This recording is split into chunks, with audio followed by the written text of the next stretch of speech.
What if I told you that in 1963 a man discovered the secret to transcending human pain, that he unlocked a mystery about consciousness that science still can't explain? On June 11, 1963, a 66-year-old monk sat in the middle of a busy street, set himself on fire, and for 10 minutes, never moved a muscle, never screamed, never even flinched. But here's the mystery that haunts researchers today. How is this even possible? This isn't just a story about protests. This is about the deepest philosophical question humans have ever asked. What is the relationship between mind and body? For over 2,500 years, Buddhist monks have claimed something that Western science thought impossible.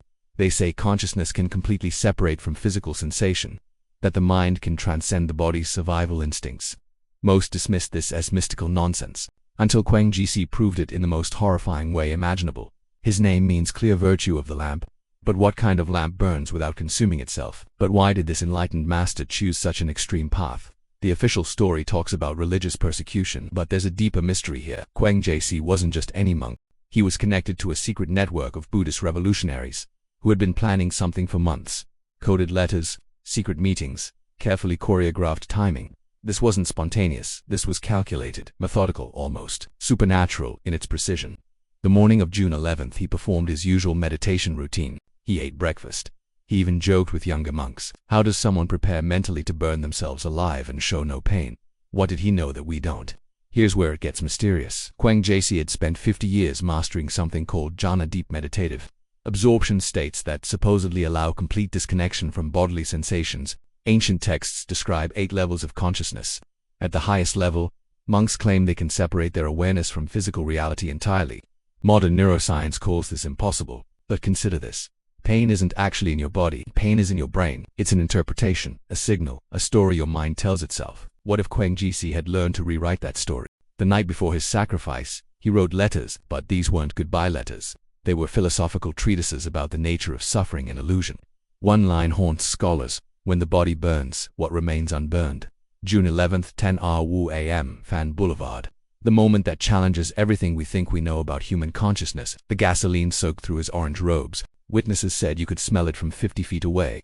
The crowd gathered, confused, curious. Then the match. The flames erupted like an explosion. The heat was so intense that people 20 feet away had to step back. The sound was deafening, but not from screaming. From silence.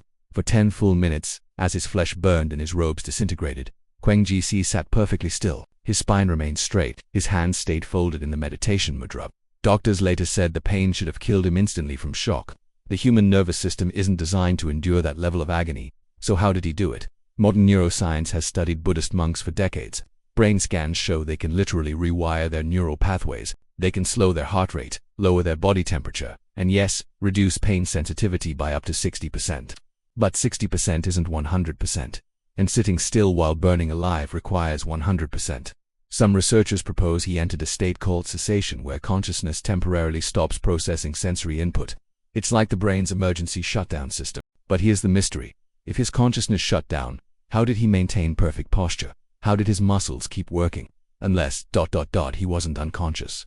Unless he was experiencing something beyond our understanding of consciousness itself. This brings us to the deepest philosophical question. What is the self? Western philosophy says you are your body, your brain, your nervous system. If those burn, you should suffer. But Eastern philosophy suggests something radically different, that the self is an illusion.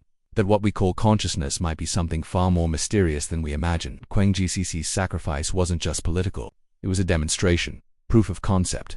He was showing the world that consciousness might not be what we think it is. His heart survived the flames completely intact. Not burned. Not even singed. Medical experts called it impossible. But Buddhists say the heart is where consciousness truly resides. The photograph went global in hours. But here's what's strange. The photographer, Malcolm Brown, later said he felt compelled to be there that day. Like something drew him to that exact spot at that exact time. Within months, the South Vietnamese government fell. The entire course of the Vietnam War changed. One man's sacrifice altered the trajectory of history. But was it sacrifice, or was it something else entirely? 5 more monks followed his example. Each time, perfect silence, perfect stillness. Each time defying everything we know about human biology and psychology. What knowledge died with them? What did they understand about consciousness that we've lost? Today, scientists are just beginning to understand what Buddhist monks have known for millennia. That consciousness might be far stranger and more powerful than we imagine. Quantum physicists talk about consciousness as a fundamental force in the universe. Neuroscientists discover that meditation can literally reshape reality as we experience it. Quang Duc didn't just burn himself. He burned away our assumptions about what human consciousness can achieve. His final written words weren't about politics or religion. They were about awakening to the true nature of reality itself. When you understand the nature of suffering, suffering ends. Did he transcend pain? Or did he transcend the illusion of pain entirely? The mystery remains unsolved. But perhaps that's the point. Some truths can only be understood through experience, and some experiences lie beyond the reach of words. What do you think? Did Quang Duc unlock a secret about consciousness? Or is there a simpler explanation we're missing? Let me know your theories in the comments. And if you want more mysteries that challenge everything we think we know about reality, subscribe and hit that bell. Some questions are worth burning for.